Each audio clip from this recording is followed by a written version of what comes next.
on the one hand, I think we're too prone to believe.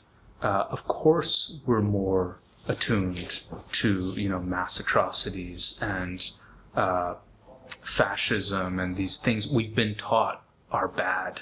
Of course, more people would stand up and say something. I think we're too prone to believe that just because we know what happened in the past happened, we'll stand up and say something this time and act differently. I think, on the other hand, there is real value. I wouldn't have written the book I wrote if I didn't think there was some value in telling the stories of those who do stand up, because I think they have a potential to be contagious, to remind us that, and the book really is a book about choice. It's not a book about, do-gooders or goodness. It's a book about very difficult choices that come at a very real cost. We should never forget that cost is real. And I don't think we'll ever live in a world where people who stand up in the face of the group when the group is veering in the wrong direction will be the majority. I just don't think that's realistic. It's in the very nature of these types of individuals to stand out a little bit from the crowd. On the other hand, I think we, when we tell their stories, this comes up again and again in the book, when one person stands forward, it's much easier for other people to then follow. There is this kind of, none of the characters in the book actually, even though the New York Times review talked about going it alone and emphasizing the solitude and aloneness of the people I wrote about, they actually don't act totally alone. They often have a co-conspirator, maybe a few co-conspirators. It might be a family member. It might be a person who hid them, and then they later acted, remembering that they had been helped by someone. I talk about Henry David Thoreau, sort of picture of the individual acting alone when we think of these kinds of, civil disobedience, these kinds of moral stands.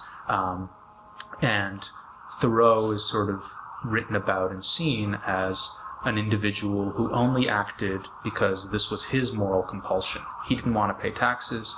He felt slavery was wrong, but that was it. He didn't want to go out and be a crusader to end slavery. Well, Thoreau ends up being read by Martin Luther King.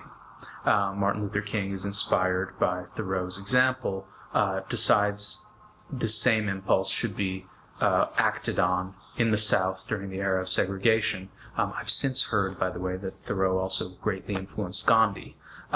So you have this solitary act, but it's documented in some way because Thoreau wrote this essay about what he did, and it has a life. It continues reverberating through generations. And my hope is that to the extent we think about people who dissent, who don't go along, we don't think of conformity as an inevitable result. We actually recall that not conforming is possible, whether you're in the corporate boardroom or you're in an army. It's not predetermined. And actually, one of the more hopeful discoveries I had sort of researching the book is all these incidents I thought, all these famous events, whether they were industrial accidents or massacres during wars, that I thought everyone went along in, turned out always to have a handful or one or two dissenters. Now, those dissenters they weren't numerous enough to stop what happened from happening, but they're extremely important because we need to, in order to know there was some kind of choice, we need to know that there were people around who made that choice. Otherwise, the excuse of the person who goes along, I was just, doing what everyone does, it is very hard to grapple with.